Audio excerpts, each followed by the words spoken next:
महालक्ष्मी श्री पद्मावती जय महालक्ष्मी श्री पद्मावती कमललोचनी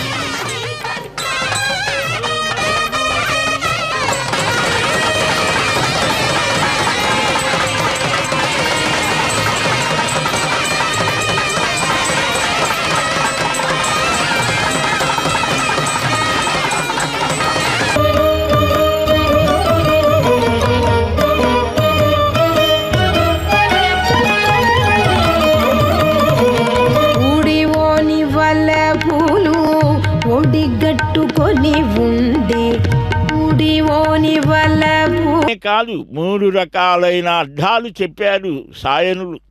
అశ్వమనేటువంటిది మనోవేగానికి ప్రతీక, చైతన్యానికి కూడా అది చిహ్నం. ఇంద్రియ పరిభ్రమణాదులతో కూడిన జీవుల మనోవేగాలను నియంత్రించి